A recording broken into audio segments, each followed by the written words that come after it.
to questions after everyone gets through. Briefly, Congressional Review Act, when I decide to get on anything here, it's going to be based mostly upon what I'm hearing back home. And I pledge to visit all 92 of our Indiana counties each year, and in the time that I've been in the Senate, especially coming from a place on Main Street where I had my own business for 37 years, and it was a small business, 15 employees for 17 of those years, through hard work. Lucky 3 of my 4 kids now work in the business. We're caught in the crossfire currently there with the companies I started having the same issues Main Street's having across the board. We're lucky we had a vaccine. I think we got it quicker than what we would have otherwise because we were entrepreneurial in the way we did it. I've been on record that unless you have a good reason not to, you should get the vaccine.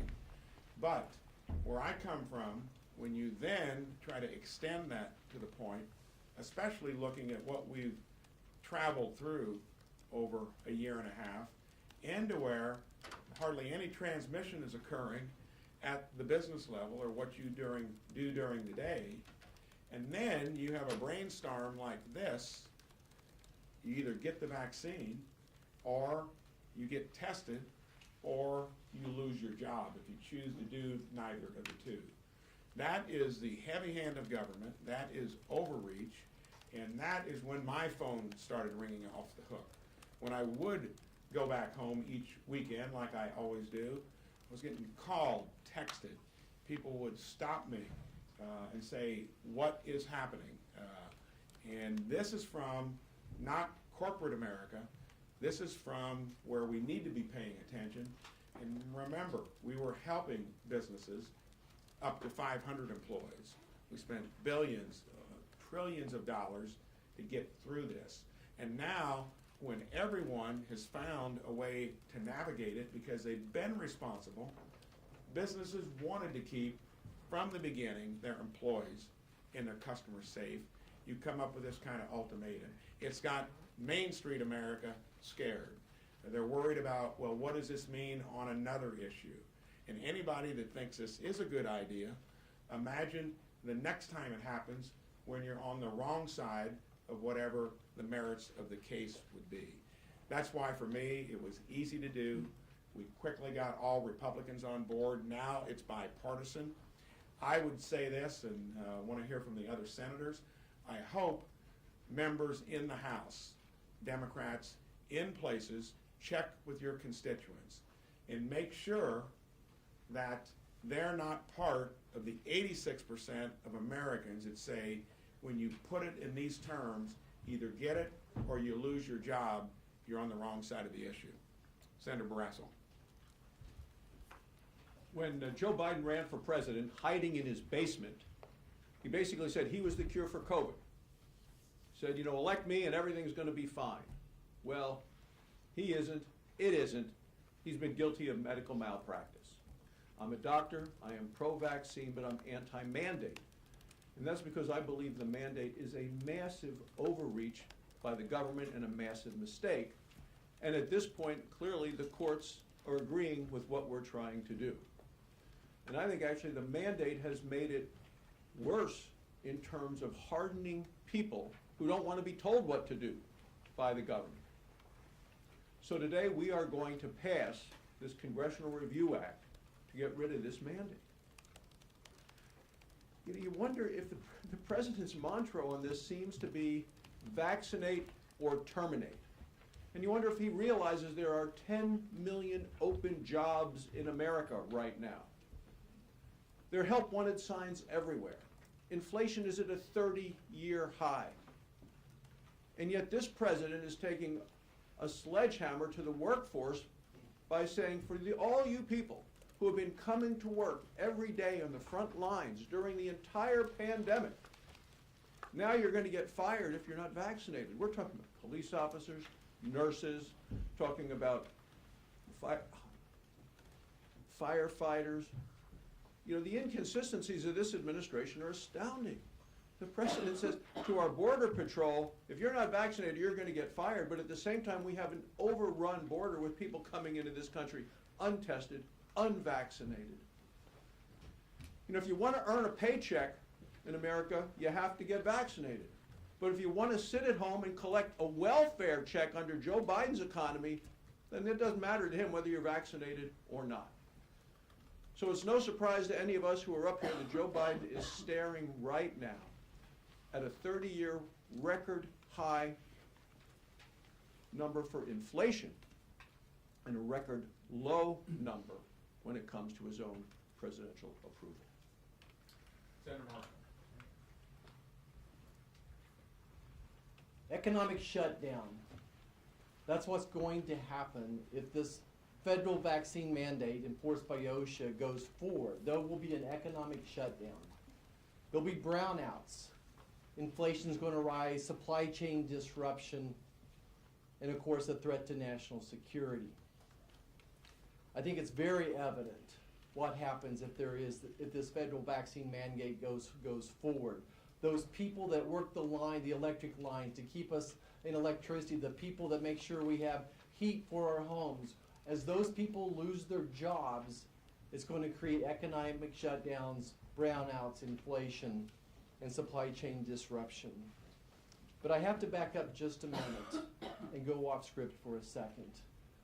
I want to emphasize how important the vaccine is, and especially booster shots. With Omicron variant, without the booster shot, you're probably not going to be protected much at all. New studies coming out supporting that the booster shots work against Omicron. That's incredible news, and really encourage senior citizens, people that are at risk, people with diabetes, pre-diabetes, people that are a little overweight. All those folks need to talk to their doctor about the booster, but the mandate is going to backfire. The people that thus far have not received the vaccine are not going to do it until this White House acknowledges natural immunity. The good news is 92% of Americans, according to the CDC website, have some level of immunity to this virus right now. Between natural immunity, which we think will protect you very well, and the vaccinations, we're on our way to a victory here. But the president's plan will create another crisis. It'll create an economic shutdown. Thank you. Senator Sullivan. I want to thank Senator Braun for his leadership on this. Look, the key issue that I think is really important to emphasize is when you look at how we got through the pandemic last year in 2020 in a bipartisan way, Democrats, Republicans, one of the core principles of all the relief legislation that we put forward was this: businesses, small businesses, airlines, big businesses, defense contractors, you're going to get federal relief if you keep your employees, if you keep them. The whole idea last year in a bipartisan way was that you get relief and let's get through the pandemic by keeping employers and employees together. That was the law. This president has taken a sledgehammer to that principle. And it's remarkable, because what he is now saying is, if you don't listen to me, I'm going to require employers to fire your employees. That is a 180-degree turn from where we all were as a Congress in the previous administration. And it's the wrong principle on so many fronts, particularly because so many people at risk of being fired right now: police, firemen, oil and gas workers, defense contractors, were the ones we were begging to stay on the job when there was no vaccine to keep our economy moving. Now, we all want to get through this pandemic, put this in the rearview mirror, but it needs to be based on the Constitution, the law, and as we are seeing right now, every court that looks at these, the federal contractor mandate, the OSHA mandate, is saying it's neither constitutional or legal. And it's not going to be good for the economy. And I think tomorrow's CRA vote, or today's CRA vote, you're going to see a bipartisan group of U.S. senators agree with the courts and say this is not the right principle, and it's not legal, and it's not constitutional. Thank you. I'm pleased to be here with my colleagues, and I would particularly like to thank Senator Braun for bringing this congressional act forward so that we can express what we hear every day from our constituents. I'd like to flash back to a year ago.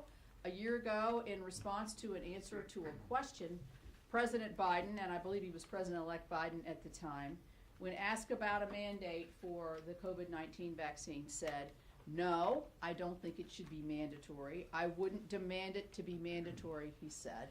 And we've seen through the year that he has gone back on his word. I had a telephone town hall last night. The anxiety of people in my state of West Virginia, and I'm sure it's shared with all of our states, over this vaccine mandate is real. It's daunting to families as they're facing higher bills for their gas and their heating. They are very concerned about what this would do to their long-term ability to get a job, keep a job.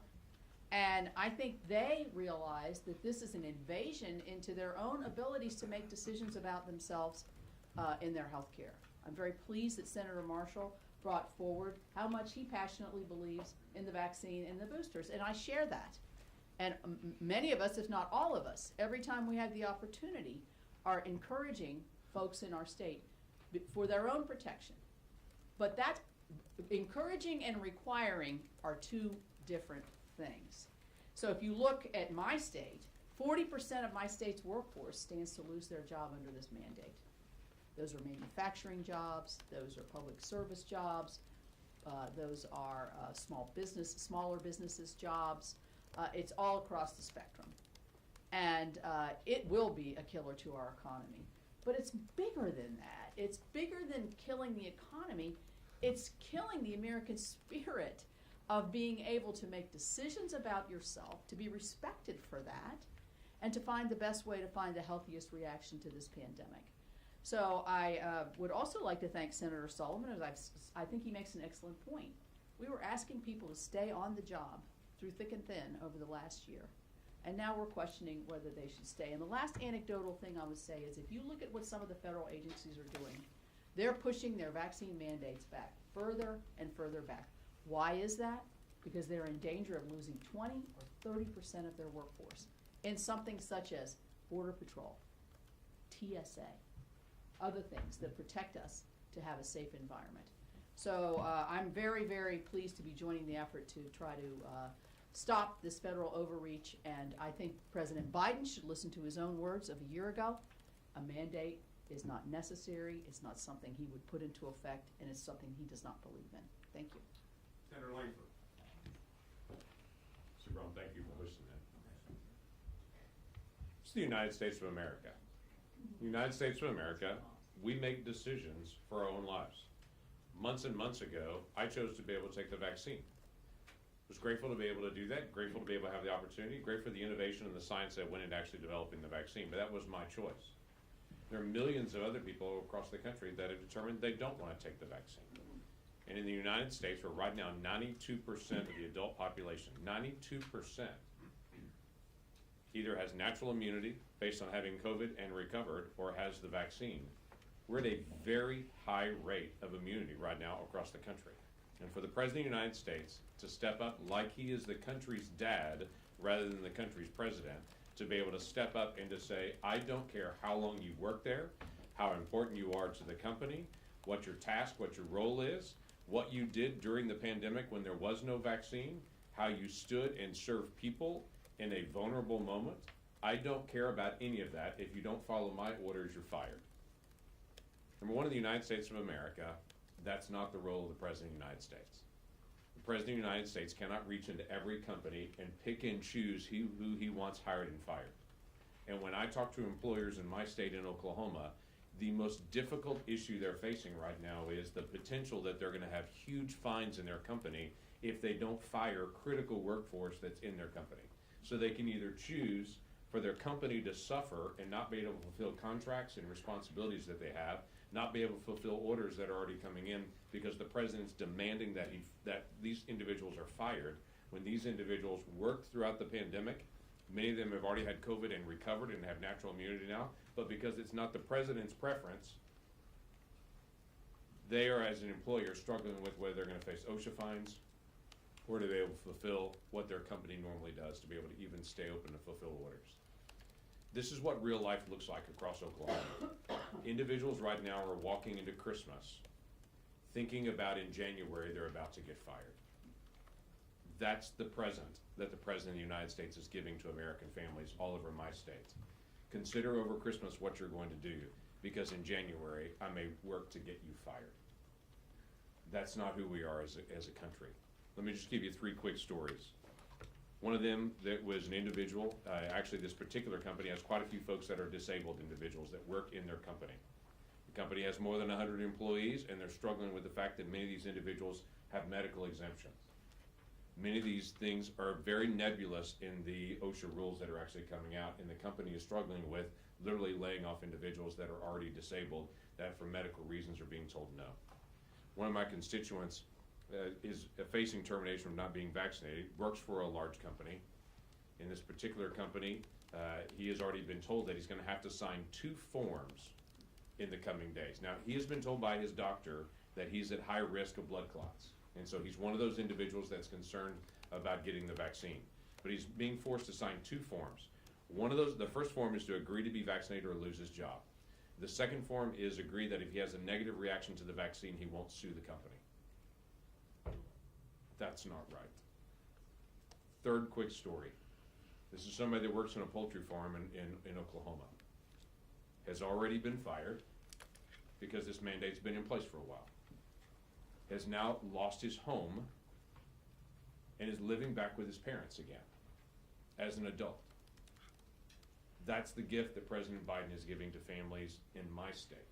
Lose your job, lose your house, doesn't care, just do what I tell you to do or be on your own. Senator Thune.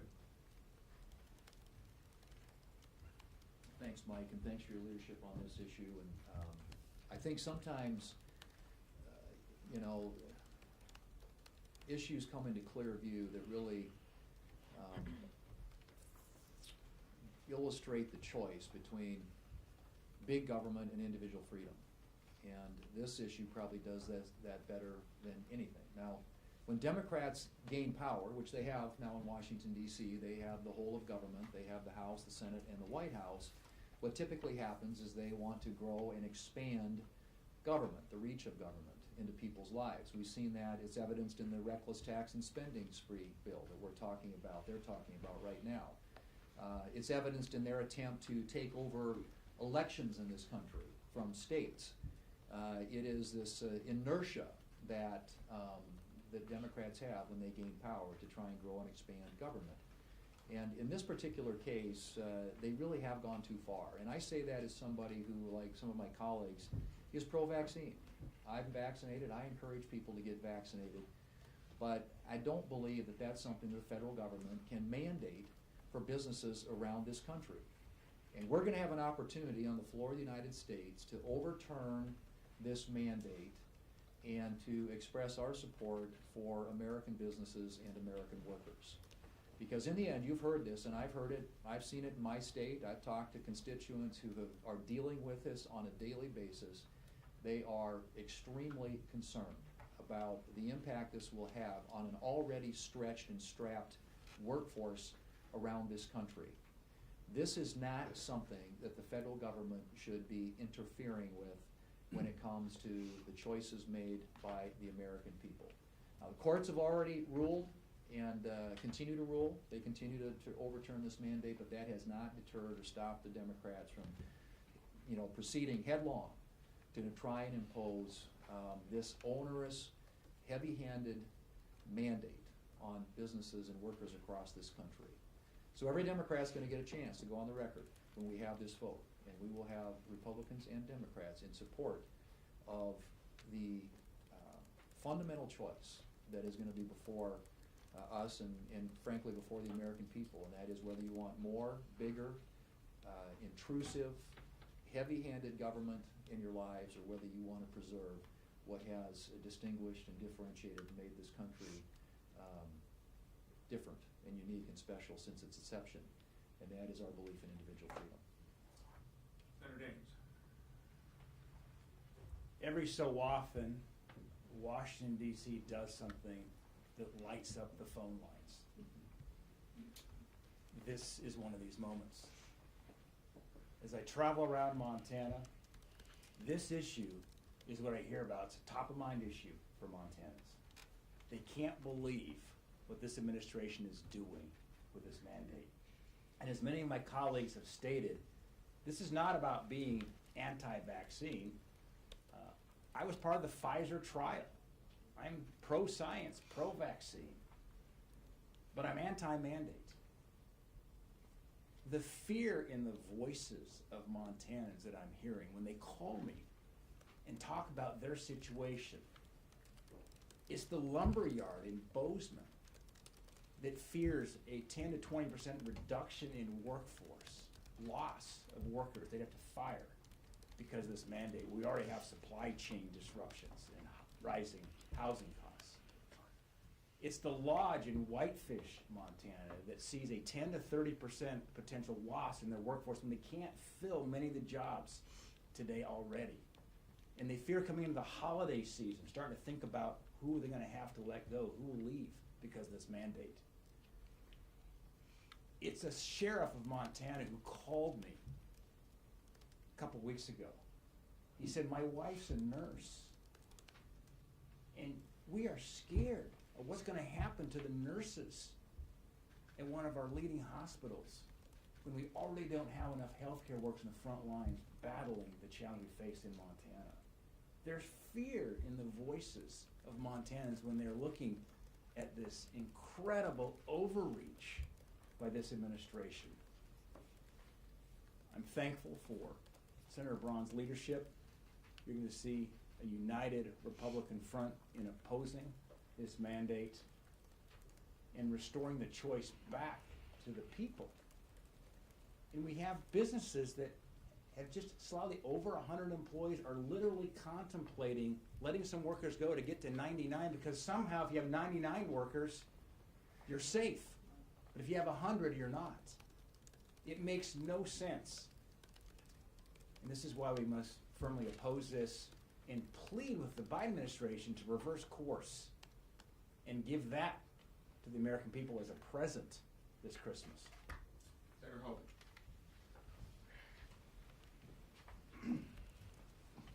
In our system of government, we have the three branches, checks and balances. That's the whole idea, legislative, judicial, and of course, the executive.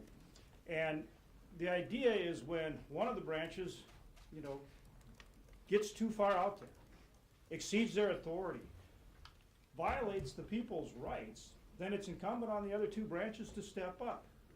And that's exactly what's happening. You've seen the Biden administration.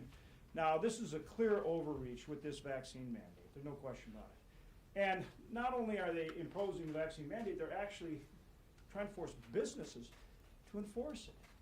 Clear overreach by the executive. And so the other two branches are doing just what we are supposed to do under the Constitution, and that is to check that overreach, to protect the rights of the people. That's how our system works. That's how our Constitution works. And so you're seeing the process go through the courts, and you're seeing that through the Congressional Review Act, Congress is stepping up and acting. And thanks to Senator Braun and others, all Republicans and some Democrats, we're going to pass this Congressional Review Act on a bipartisan basis in the Senate, sending a very clear message that this is an overreach by the Biden administration, and we need to stop it. And I think in the House, there's a very good chance that they will get enough people to sign on to this CRA to actually force a vote. Now, we understand that when that goes to the administration, the president may well veto it, but we've sent a very clear bipartisan message on behalf of the people that this mandate needs to be stopped. And then working with the courts, we will get it done. I'm confident we will get it done. You've already seen it enjoined around the country. And so I think that means between the legislative branch, the judicial branch, we're going to get this overturned and stopped on behalf of the American people. Senator Gaines is right on. We're hearing more about this issue than any other single issue when we go home to our respective states. And you can go across the country. Across the country, this is the number one thing that people bring up, and they're very upset about it. And so we're well on our way. It has been enjoined, and I believe that we are going to get it overturned. And the final point I'll make is the same point that I think every single one of us will make, is that, look, we're supportive of getting vaccinated. I've had all of the vaccinations, including the booster. That's not what this is about. This is about protecting Americans' rights, and in this case, having the right to make their own decision in consultation with their healthcare provider. Senator Blackburn. I had the opportunity to do a Zoom call with about 50 Tennessee healthcare workers last week. And they brought up the fact that their concern was not only many of them, but also their coworkers were going to be fired because of this vaccine mandate. They are not anti-vax. They are pro-vax, but they are anti-mandate. This is not the federal government's place.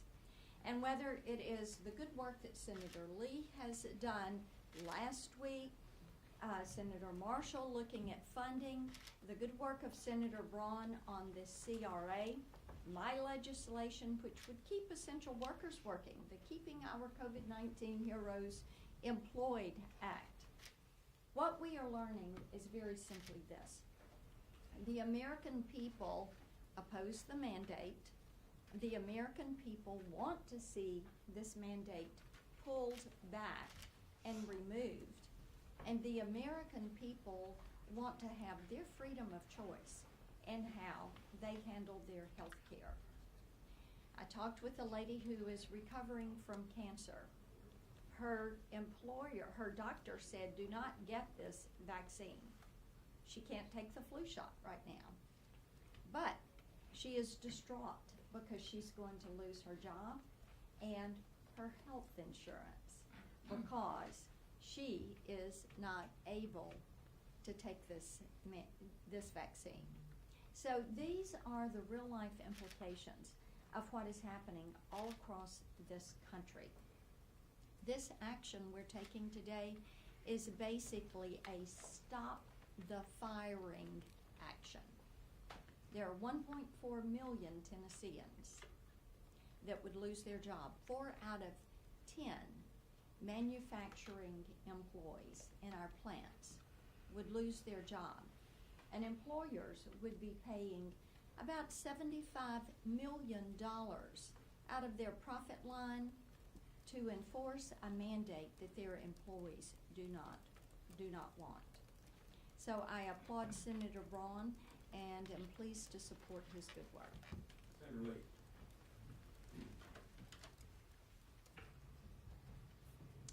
My name is Mike, and I'm pro-vaccine, but I'm anti-mandate because I'm pro-worker. I also happen to be very strongly anti-legislation by executive order. We've got 45 million American jobs that are at stake. 45 million. This is exactly the kind of moment, the very kind of issue that the Congressional Review Act was designed to address. We, of course, wanted to make sure that where there are instances of presidential overreach, Congress can have a chance to step in and undo it. We've got an opportunity to do that today, and we have every expectation that it's going to pass the Senate. After it passes the Senate, it's going to go to the House. It's going to be really hard after the Senate passes this resolution for the House to not pass it. I mean, first of all, there's no choice. They have no option other than to take it up. It will receive a vote, and when it receives a vote, members of the House are going to have to make the decision on how they will face their constituents. You know, some 700,000 constituents per member on the other side of the Capitol, and tell them, I'm not concerned about your job. This is not some hypothetical exercise for their constituents. And in a lot of our states, it involves a lot of people. We're talking about 500,000 jobs at stake in Utah. In California, by the way, there are 5 million. In Arizona, 1.2 million. About 300,000 in West Virginia. But overall, we're talking about tens of millions, probably about 45 million jobs across the United States that could be affected by this, that are at stake, that are on the chopping block. directly as a result of this. This isn't right. It's simply an immoral proposition. Setting aside for a moment all of the constitutional issues, which are many and are serious, and are going to prevail at the end of the day because the Supreme Court of the United States will not let this stand. Not any more than they've let stand other egregious exercises of presidential power, of which this one is a doozy. I don't think in our lifetimes we've seen a single executive action that even compares to this one in terms of its breathtaking excess. And make no mistake, this act, in all of the harm that it inflicts, is going to leave a lasting impact. There's no chance that presidential and executive power won't be significantly clipped after this. There's no chance that in the years to come, this won't propel us into a direction that we've needed to take for a long time, frankly, because we've over-empowered the executive branch over many decades. And I'm talking about Republicans and Democrats alike enacting laws that give excessive power to the presidency. Look, an action like this is unambiguously a policy decision, one imposing affirmative legal obligations on the American people that didn't exist prior to the action. That's a policy decision that is legislative in nature. Consequently, under Article 1, Section 7 of the Constitution, it's supposed to originate in Congress. Bicameral passage followed by presentment to the President is the constitutional formula. We don't have any of that here. So what we're going to see in years to come is an expansion of things like the Congressional Review Act, passage of other proposals that will set the default proposition, not that we have to undo it, subject to presidential veto, but that he can't act unless Congress affirmatively enacts it and then presents it to him for final approval. This is a moment where, separate and apart from all those constitutional issues, which are many and which are grave, the American people are counting on us. Sure, there's litigation going on. There have been orders that have been issued that have offered temporary patchwork quilt relief to some of the people involved in that litigation. But only Congress is in a position now to stop it permanently, to stop it immediately, to save their jobs in time for the holidays. This is our moment. We intend to do our part. Thank you. Well, I enthusiastically support Senator Braun's bipartisan Congressional Review Act legislation, and I say bipartisan because I expect this to pass with bipartisan support this evening. The first objection I have to this mandate is it's unconstitutional for reasons that Senator Lee and others have alluded to.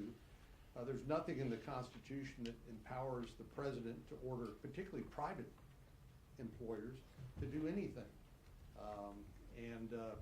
Obviously, under the 10th Amendment to the United States Constitution, it says all powers not expressly delegated to the federal government are reserved to the people and the states. And there is no exception for vaccine mandates. I, too, am pro-vax. I encourage everybody to get vaccinated. I have been and will continue to encourage my constituents and friends and family to do so. This is not about whether people should choose to get vaccinated or not. I think they should, but that's their choice, not mine and not President Biden's. Secondly, I think this is overbroad. It makes no exception for whether or not you have naturally occurring antibodies as a result of a previous exposure to COVID-19. And people may figure out in the management of their own risk and in their own health that that is sufficient for them to protect themselves along with other measures. And then third, it's the response that we are getting across the country where people are literally quitting their jobs because they're not going to comply with this mandate. And this is a time of unprecedented disruptions of supply chains and where it's hard to get people to come back to work because of the various financial incentives we've given people not to work over time. But now people's continued concerns about this mandate. So we need to quit looking at this virus through a soda straw. We need to look at the entire context, the physics, the actions and reactions that take place on a complex topic like this.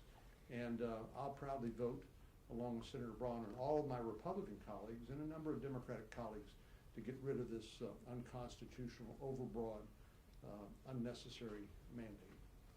Senator Scott. Won't repeat what my friends and colleagues have said up here already, but I do want to focus on the importance of the mandate's impact on public safety. Having grown up in South Carolina and North Charleston, I see cities throughout South Carolina and around the country, frankly, New York City being perhaps the poster child of bad decisions, especially as it relates to this mandate. The oppressive decision that the mayor has made and the negative impact that it will have on public safety is without question one of the most alarming aspects of this mandate, one of the reasons why I look forward to the passage of this CRA. But importantly, think about the firefighters who are no longer working on their jobs. Think about the EMS drivers, the EMTs, who are no longer able to save lives. And you think about the law enforcement officers, the police officers in my hometown and throughout this nation who are no longer on the job. The negative impact on public safety in a year where violent crime is hitting highs. It's a devastating impact. In places like the one that I grew up in, where the last thing you want is fewer officers patrolling the streets in the neighborhoods. The thing you want most is the presence of law enforcement in those neighborhoods. And we see that not being possible as city after city across this nation sees the loss of more and more officers, sees the loss of more and more firefighters, sees the loss of more and more EMTs because of this mandate. The negative impact will be felt in the loss of lives because of the lack of individuals responding to emergencies in communities all across this country, not responding because the government gets in the way. Senator Lummis.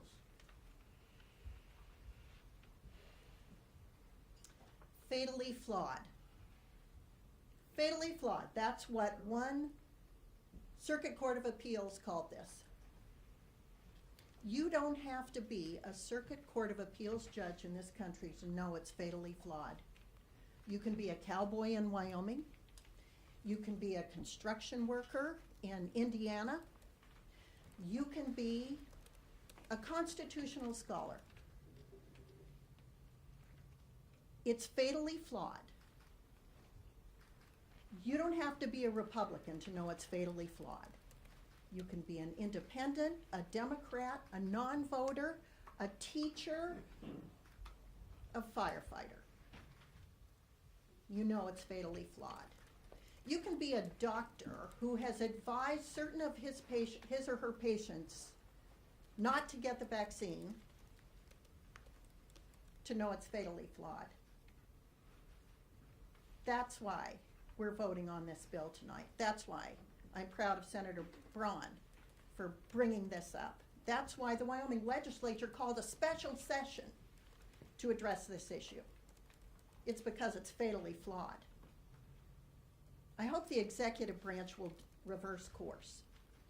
They know it's fatally flawed. And if they don't, we're happy to tell them, the people, the states, the Congress, the courts, Mr. President, this mandate is fatally flawed. So you can see by the number of senators that showed up where the train of thought is. And there's a vote being held open that we've got to get to. Take a couple questions and then we'll have to go down to the floor. Go ahead. I want to touch on something that Senator Mike Lee said, that this bill will be brought up in the House. It has to be brought up on the petition to discharge it. Why would the 5 Democrats that need to step up, why would they force this issue in the House? Why would they not? Why wouldn't they? Every one of them, every last one of them, will face a really large number of people in their states whose jobs will be on the line in one way or another. And even those whose jobs are not on the chopping block. will be affected by the downstream effects of people losing their jobs en masse. Aside from everything else, the fact that we're approaching the holiday season, nobody wants to face Christmas with the prospect of losing their job hanging over their head. It adds a degree of emotion to this. But more than that, more than the time of year, the closer this gets to being reality, the more people are realizing that it's just fundamentally unfair. A recent Axios poll showed that 14% of Americans, only 14%, agree with President Biden that it's a good idea to fire someone because they don't want to get the jab. That's why they should join it. And I really do genuinely wonder why anyone would not vote for it. This is not popular. It wasn't popular from the outset, but it has gotten steadily less popular as time has gone by. There's no reason why they have to be wedded to it. Look, I get it. If they're Democrats, maybe they want to support the president. It's not an inexorable command. I've certainly opposed presidential actions during Republican administration. I get that.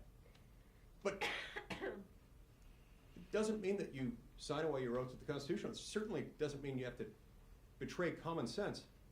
And it definitely doesn't mean that you have to betray fundamental fairness in your obligation to your own constituents. Thank you. One more question, go ahead. Quick question. Senators Braun and Senators Lee, there are multiple vaccine mandates for schools and in your own home states. Do you think that these mandates are at all anything like that, or do you think that, or what makes these mandates different from mandates that have been in the past? So, in my opinion, this is different because it's coming from the highest level of authority. It's a federal mandate. Most other vaccine mandates, and I think they've all originated at the state level. And this is done also in the context of probably a hotter political, environment too, to where 92% have either been vaccinated or gotten immunity through natural infection. Look at it this way, because I look at things practically, and we don't do that very often here. Is the marginal benefit of one additional vaccination worth or equivalent to the marginal disadvantage of what you heard from Senator Daines, Senator Lankford, in somebody having to give up a job for, regardless of the reason they get into that fork in the road, there's no equivalency there. And I think that is where you got to realize that you've made your point, you're digging the hole deeper on the part of the administration, and you're not looking at what this is going to do to Main Street America. Thank you so much for coming, and we got to get down to the vote.